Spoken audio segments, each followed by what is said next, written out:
Good morning, everybody. This is Pastor Les from Fire of Hope Ministries. I want to bring you a Middle East update this morning. I've been talking to you a bit about the war of Gog and Magog that has been coming. We seem to see it getting closer and closer, and I just wanted to show you a few things. The other day I reported on my Facebook page by writing an Iranian Navy ship that mysteriously caught fire and sank. I thought you might be interested to have a look. This is the largest Navy ship that they had in their Navy, and somehow or other the engine room exploded, the ship caught fire, and what you're looking at on that right-hand picture there is its last few seconds above the water. It's now at the bottom of the ocean. Iran is having a fairly hard time at the moment.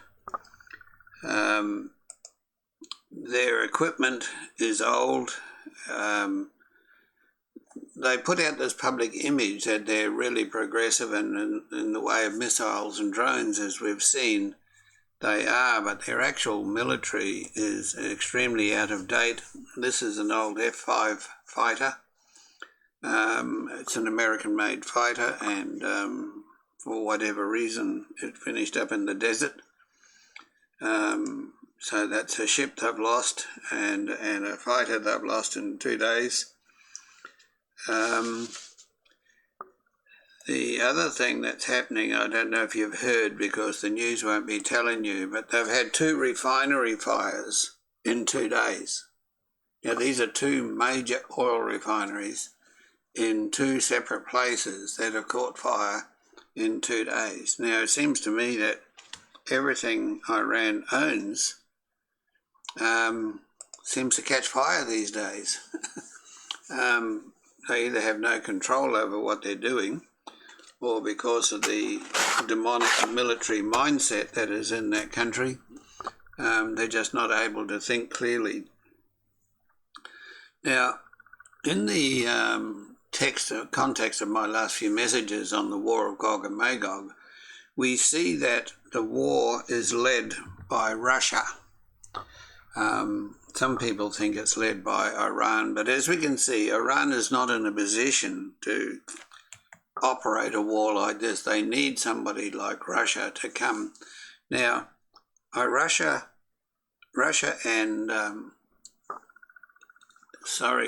is in Syria in a fairly big way. Now, I want to show you something.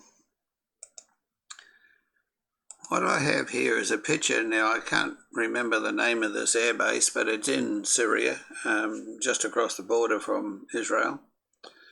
The picture on the right shows the original runway. You can see the end of the runway there, and the picture on the left shows a big extension that they've done to the runway to make it quite a bit longer than what it used to be. So one has to beg the question, why are they having to make this runway longer at this point in time? Well, I'd like to suggest that this could be the reason. What we're looking at here is Russian supersonic bombers, long-range bombers.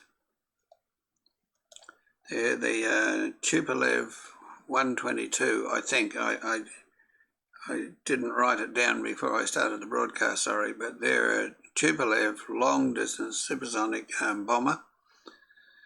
And you have to wonder why, and you can see that on that right-hand row of planes, that's obviously a reconnaissance plane. You can see the big aerial dome on top, the same as what the Americans use, they're similar. And so we have these bombers here. And this is what they look like. There it is there. I did write it down.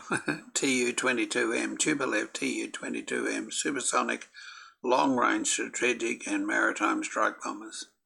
Now, you have to ask the question, of course, why is Russia basing their long-range bombers in Syria? It's a very good question, isn't it? And I'll leave you to answer that. I just wanted to bring you that very short update to show you some pictures of what I've been writing about, but it's hard for you to picture what's taking place.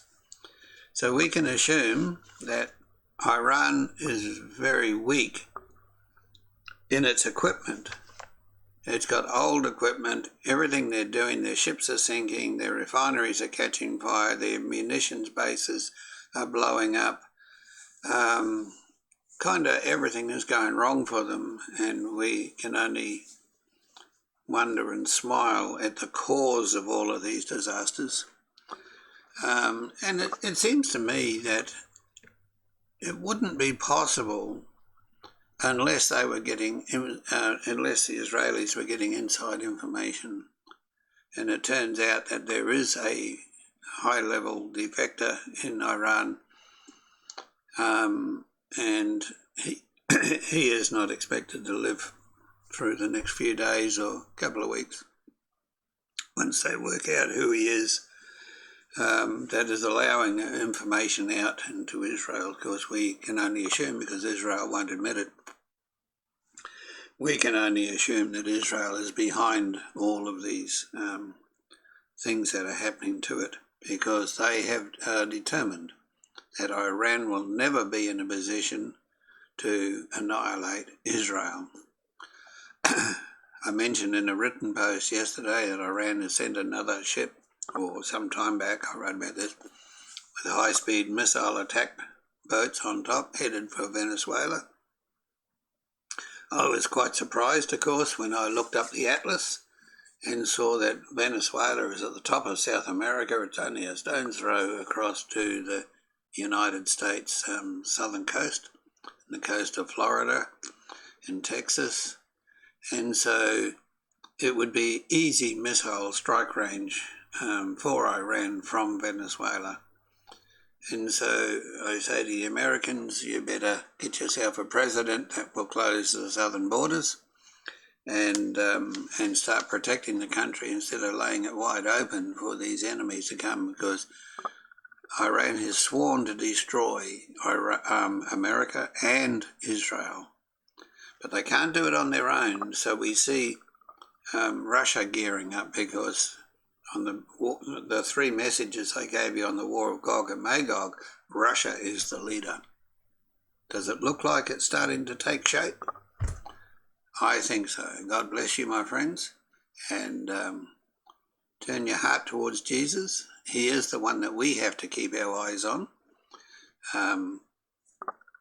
He's got it in control. It seems to be in his plan, and it's certainly according word for word for what the Bible predicts. And so I wish you all the best. I trust that you will come to know the Lord Jesus Christ as your Saviour, because you will be protected from what is coming if you do. If you don't, you're going to go through this mess. Okay? God bless, and see you next time.